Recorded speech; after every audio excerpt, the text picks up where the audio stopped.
ನಮಸ್ಕಾರ ಸ್ನೇಹಿತರೆ, ಶಿವರಾತ್ರಿಯ ಈ ಸಮಯದಲ್ಲಿ ಶಿವನಿಗೆ ಅತ್ಯಂತ ಪ್ರಿಯವಾಗಿರುವಂತಹ ಈ ಬಿಲ್ವಪತ್ರೆಯ ಬಗ್ಗೆ ಇವತ್ತಿನ ವಿಡಿಯೋದಲ್ಲಿ ನಿಮಗೆ ತಿಳಿಸ್ಕೊಡ್ತೀನಿ. ಆಯುರ್ವೇದದಲ್ಲಿ ಇದರ ಮಹತ್ವದ ಬಗ್ಗೆ, ಇದರ ಉಪಯೋಗಗಳ ಬಗ್ಗೆ, ಆಮೇಲೆ ಬೇರೆ ಬೇರೆ ಸಮಸ್ಯೆಗಳಿಗೆ ನಾವು ಇದನ್ನು ಹೇಗೆ ಉಪಯೋಗಿಸಬೇಕು ಅನ್ನೋದನ್ನು ಕೂಡ ತಿಳಿಸ್ಕೊಡ್ತೀನಿ. ಈ ವಿಡಿಯೋವನ್ನು ಎಲ್ಲೂ ಸ್ಕಿಪ್ ಮಾಡದೆ ಕೊನೆವರೆಗೂ ನೋಡಿ.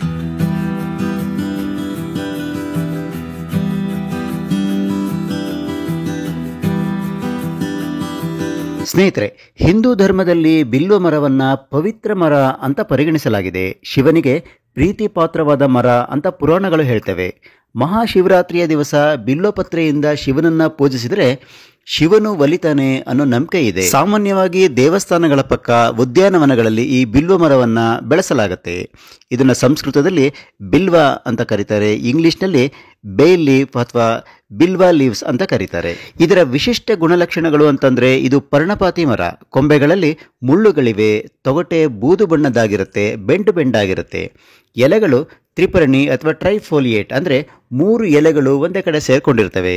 ಎಲೆಗಳಲ್ಲಿ ಸುಗಂಧ ತೈಲಯುಕ್ತ ಪಾರದರ್ಶಕ ಗ್ರಂಥಿಗಳ ಚುಕ್ಕಿಗಳಿದ್ದಾವೆ. ಬಿಲ್ವದ ಹೂಗಳು ಹಸಿರು ಮಿಶ್ರ ಬಿಳಿ ಬಣ್ಣದ್ದಾಗಿರ್ತವೆ. ಸಣ್ಣ ಗೊಂಚಲಿನಲ್ಲಿ ಹೂ ಬಿಡತ್ತೆ. ಹೂವು ಪರಿಮಳದಿಂದ ಕೂಡಿರುತ್ತೆ. ಸ್ನೇಹಿತರೆ, ಆಯುರ್ವೇದದಲ್ಲಿ ಹೆಚ್ಚಿನ ಮಹತ್ವವನ್ನು ಪಡೆದುಕೊಂಡಿರುವಂತಹ ಈ ಬಿಲ್ವ ಮರ, ಬಿಲ್ವಪತ್ರೆಯ ಬೆನಿಫಿಟ್ಸ್ ಅಂದರೆ ಆರೋಗ್ಯ ಲಾಭಗಳು ಏನೇನು ನೋಡ್ಕೊಂಡು ಬರೋಣ ಬನ್ನಿ. ಈ ಮರದ ಎಲೆಗಳು ಶಿವಪೂಜೆಯಲ್ಲಿ ಶ್ರೇಷ್ಠ ಅಂತ ಪರಿಗಣಿತವಾಗಿದೆ. ಇದರ ಬೇರು, ಎಲೆಗಳು, ತೊಗಟೆ, ಹಣ್ಣಿನ ತಿರುಳು ಎಲ್ಲವನ್ನು ಆಯುರ್ವೇದದಲ್ಲಿ ಔಷಧವಾಗಿ ಉಪಯೋಗಿಸಲಾಗುತ್ತೆ. ಆಯುರ್ವೇದದ ಪ್ರಕಾರ ಬಿಲ್ವದ ಬೇರಿನಲ್ಲಿ ವಾತದ ದೋಷಗಳನ್ನು ನಿವಾರಿಸುವ ಗುಣ ಇದೆ. ಬಿಲ್ವದ ಹಸಿಕಾಯಿ ಕಫ ಮತ್ತು ವಾತ ನಿವಾರಕವಾಗಿದೆ ಹಾಗೂ ಹೃದಯಕ್ಕೆ ಬಹಳ ಒಳ್ಳೆಯದು.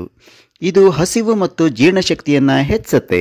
ಹೊಟ್ಟೆ ನೋವು ಮತ್ತು ಬೇದಿಗೆ ಚಿಕಿತ್ಸೆ ಮಾಡೋದಕ್ಕೆ ನೆರವಾಗುತ್ತೆ.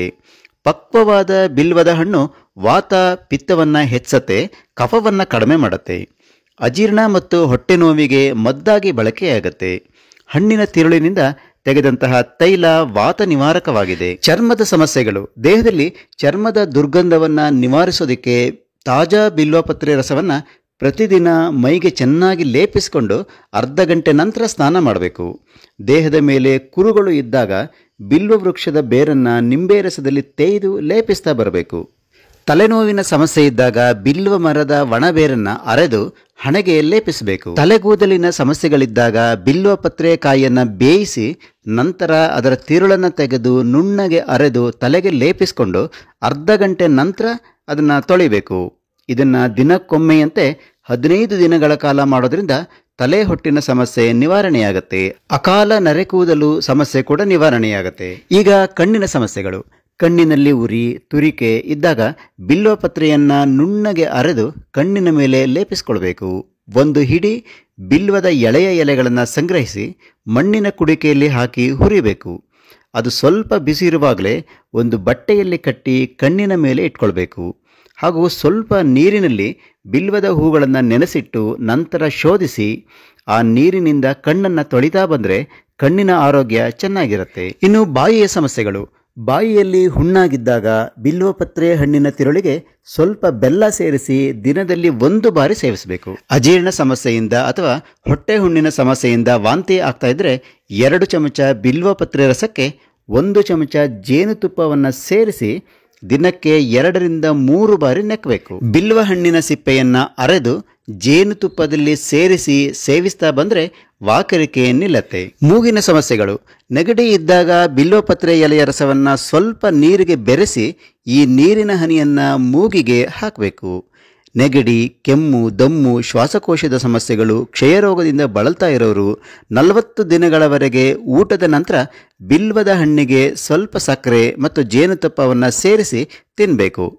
ನೆಗಡಿಯಾದಾಗ ಬಿಲ್ವಪತ್ರೆಯ ರಸವನ್ನು ಸ್ವಲ್ಪ ಸ್ವಲ್ಪ ಕುಡಿತಾ ಇದ್ರೆ ಪ್ರಯೋಜನವಾಗುತ್ತೆ.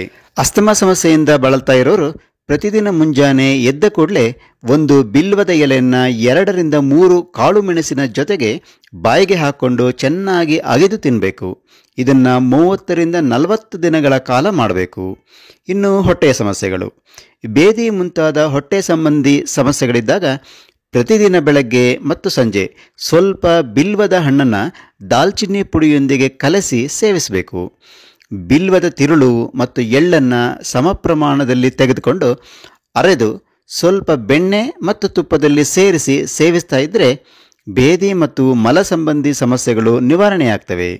ಭೇದಿ ಅತಿಸಾರದಿಂದ ಬಳಲ್ತಾ ಇರೋರು 2 ಚಮಚ ಬಿಲ್ವಪತ್ರೆ ರಸವನ್ನು ಸ್ವಲ್ಪ ಜೇನುತುಪ್ಪದೊಂದಿಗೆ ದಿನದಲ್ಲಿ 3ರಿಂದ 4 ಬಾರಿ ಸೇವಿಸಬೇಕು. ದೇಹದ ಮೇಲೆ ಗಾಯವಾಗಿ ಅದು ಕೊಳೆಯುವ ಸ್ಥಿತಿ ತಲುಪಿದಾಗ, ಅಂದರೆ ಗ್ಯಾಂಗ್ರೀನ್ ಆದಾಗ, ಆ ಜಾಗದಲ್ಲಿ ಬಿಲ್ವಪತ್ರೆಯನ್ನು ಅರೆದು ಲೇಪಿಸಿದರೆ ಬೇಗ ಗುಣಮುಖವಾಗುತ್ತೆ. ಸುಟ್ಟ ಗಾಯದ ಮೇಲೆ ಬಿಲ್ವಪತ್ರೆ ರಸವನ್ನು ಲೇಪಿಸ್ತಾ ಇದ್ದರೆ ಬೇಗ ಮಾಯತ್ತೆ.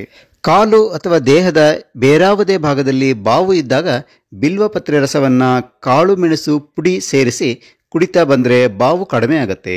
ಮೈಕೈ ನೋವು ಸಮಸ್ಯೆಯಿಂದ ಬಳಲ್ತಾ ಇರೋರು ಬಿಲ್ವಪತ್ರೆ, ಬೇವಿನ ಎಲೆ ಹಾಗೂ ಹರಳು ಗಿಡದ ಎಲೆಗಳನ್ನು ನೀರಿಗೆ ಸೇರಿಸಿ ಕುದಿಸಿ ಆ ನೀರನ್ನು ಸ್ನಾನದ ನೀರಿಗೆ ಸೇರಿಸಿ ಮಿಶ್ರ ಮಾಡಿಕೊಂಡು ಪ್ರತಿದಿನ ಸ್ನಾನ ಮಾಡಬೇಕು. ಮಧುಮೇಹ, ಡಯಾಬಿಟಿಸ್ ಸಮಸ್ಯೆ ಇರೋರು ಬಿಲ್ವಪತ್ರೆ, ಮಧುನಾಶಿನಿ, ಬೇವಿನ ಸೊಪ್ಪು, ನುಗ್ಗೆ ಸೊಪ್ಪನ್ನು ಸಮ ಪ್ರಮಾಣದಲ್ಲಿ ಸೇರಿಸಿ ನೆರಳಿನಲ್ಲಿ ಒಣಗಿಸಿ ಚೂರ್ಣ ಮಾಡಿಕೊಳ್ಬೇಕು. ಇದಕ್ಕೆ ಒಣಗಿಸಿದ ಹಾಗಲಕಾಯಿ ಪುಡಿ ಮತ್ತು ಹುರಿದ ಮೆಂತೆ ಪುಡಿಯನ್ನು ಸಮ ಪ್ರಮಾಣದಲ್ಲಿ ಸೇರಿಸಿ ಇಟ್ಕೊಳ್ಬೇಕು. ಈ ಚೂರ್ಣವನ್ನು ಮಧುಮೇಹದಿಂದ ಬಳಲ್ತಾ ಇರೋರು ದಿನಕ್ಕೆ 3 ಬಾರಿ 1 ಚಮಚೆಯಂತೆ ನೀರಿನಲ್ಲಿ ಬೆರೆಸಿ ಕುಡಿತಾ ಬಂದರೆ ಪ್ರಯೋಜನವಾಗುತ್ತೆ. ಇನ್ನು ಜ್ವರದ ಸಮಸ್ಯೆಗಳು. ಯಾವುದೇ ಬಗೆಯ ಜ್ವರ ಇದ್ದಾಗ ಬಿಲ್ವಪತ್ರೆಯ ರಸವನ್ನು ಸ್ವಲ್ಪ ಸ್ವಲ್ಪ ಕುಡಿತಾ ಇದ್ದರೆ ಪ್ರಯೋಜನವಾಗುತ್ತೆ. ಆಗಾಗ ಕಾಡುವ ಜ್ವರದಿಂದ ಬಳಲ್ತಾ ಇರೋರು ಬಿಲ್ವದ ತೊಗಟೆಯ ಕಷಾಯವನ್ನು ದಿನದಲ್ಲಿ 3 ಬಾರಿ 4 ಚಮಚೆಯಂತೆ 1 ವಾರದವರೆಗೆ ಸೇವಿಸಬೇಕು. ಹೃದಯದ ಸಮಸ್ಯೆಗಳು. ಆಗಾಗ ಹೃದಯದ ಬಡಿತ ತಪ್ಪುವ ಸಮಸ್ಯೆ ಇರೋರು ಬಿಲ್ವ ಮರದ ಬೇರಿನ ತೊಗಟೆಯ ಕಷಾಯವನ್ನು ಕುಡಿತಾ ಇರಬೇಕು. ಬಿಲ್ವದ ಎಲೆಗಳನ್ನು ಚೆನ್ನಾಗಿ ಒಣಗಿಸಿ ಚೂರ್ಣ ಮಾಡಿ ಸಂಗ್ರಹಿಸಿ ಇಟ್ಕೊಳ್ಬೇಕು.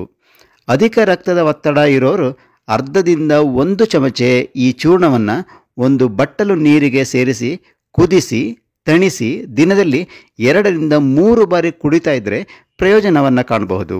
ಮಾನಸಿಕ ಸಮಸ್ಯೆಗಳು. ನಿದ್ರಾಹೀನತೆಯಿಂದ ಬಳಲ್ತಾ ಇರೋರು ಬಿಲ್ವದ ಎಲೆಯನ್ನು ನೀರು ಸೇರಿಸದೆ ಅರೆದು ಹಣೆಗೆ ಲೇಪಿಸ್ಕೊಳ್ಬೇಕು. ಇದರಿಂದ ಒಳ್ಳೆಯ ನಿದ್ರೆ ಬರುತ್ತೆ. ಆಮೇಲೆ ನಿಶ್ಶಕ್ತಿಯಿಂದ ಬಳಲ್ತಾ ಇರೋರು ಈ ಬಿಲ್ವಪತ್ರೆ ರಸವನ್ನು ಪ್ರತಿದಿನ 2ರಿಂದ 3 ಚಮಚ ಸೇವಿಸ್ತಾ ಇದ್ದರೆ ನಿಶ್ಶಕ್ತಿ ದೂರವಾಗುತ್ತೆ. ಸ್ನೇಹಿತರೆ, ಇಷ್ಟೆಲ್ಲ ಬೆನಿಫಿಟ್ಸ್ ಇರುವಂತಹ ಈ ಬಿಲ್ವ ಮರ ಅಥವಾ ಬಿಲ್ವದ ಎಲೆಗಳು ನಿಮ್ಮ ಸುತ್ತಮುತ್ತ ನಿಮಗೆ ಸಿಕ್ಕಿಲ್ಲ ಅಂದರೆ ವರಿ ಮಾಡೋವಂಥ ಅಗತ್ಯ ಇಲ್ಲ. ಈಗ ಆನ್ಲೈನ್ನಲ್ಲಿ ಎಲ್ಲದೂ ಸಿಗುತ್ತೆ. ಬಿಲ್ವದ ತೈಲ ಸಿಗುತ್ತೆ, ಬಿಲ್ವದ ಎಲೆಗಳು ನಿಮಗೆ ಸಿಗುತ್ತೆ. ಅಷ್ಟೇ ಅಲ್ಲ, ಬಿಲ್ವದ ಪೌಡರ್ ಅಂದರೆ ಬಿಲ್ವದ ಪುಡಿ ಕೂಡ ಸಿಗುತ್ತೆ. ಇಷ್ಟು ಸಾಲದು ಅಂತಂದರೆ ನಿಮಗೆ ಬಿಲ್ವ ಮರದ ಸಸಿ ಕೂಡ ಆನ್ಲೈನಲ್ಲಿ ಸಿಗುತ್ತೆ. ನೀವು ತಂದು ಬೆಳೆಸ್ಕೊಳ್ಬಹುದು. ಸ್ನೇಹಿತರೆ, ಈ ಮಹಾಶಿವರಾತ್ರಿಯ ದಿನದಂದು ಶಿವನಿಗೆ ಬಿಲ್ವಪತ್ರೆಯನ್ನು ಏರಿಸೋದು ಅಷ್ಟೇ ಅಲ್ಲ, ಈ ಬಿಲ್ವಪತ್ರೆಯ ಮಹತ್ವ, ಇದರ ಉಪಯೋಗಗಳನ್ನ ತಿಳ್ಕೊಂಡು ಅದನ್ನು ಬಳಸೋದು ಕೂಡ ತುಂಬಾ ಮುಖ್ಯ. ಈ ವಿಡಿಯೋ ನಿಮಗೆ ಹೇಗೆ ಅನ್ನಿಸ್ತು? ಇಷ್ಟ ಆದಲ್ಲಿ ಒಂದು ಲೈಕ್ ಕೊಡಿ, ಕಾಮೆಂಟ್ ಮಾಡಿ ಹಾಗೂ ಈ ವಿಡಿಯೋವನ್ನು ಶೇರ್ ಮಾಡಿ. ಜೊತೆಗೆ ಜ್ಞಾನ ವಿಜ್ಞಾನ ಚಾನಲ್ಗೆ ಸಬ್ಸ್ಕ್ರೈಬ್ ಆಗಿ ಪಕ್ಕದಲ್ಲಿರುವ ಬೆಲ್ ಐಕಾನನ್ನು ಪ್ರೆಸ್ ಮಾಡಿ. ಇದರಿಂದ ನಾನು ರಿಲೀಸ್ ಮಾಡುವಂತಹ ಎಲ್ಲ ವಿಡಿಯೋಗಳ ನೋಟಿಫಿಕೇಶನ್ ನಿಮಗೆ ಸಿಗುತ್ತೆ. ಹೊಸದೊಂದು ವಿಡಿಯೋದೊಂದಿಗೆ ಮತ್ತೆ ಸಿಗ್ತೀನಿ. ಅಲ್ಲಿವರೆಗೂ ಬೈ ಬಾಯ್.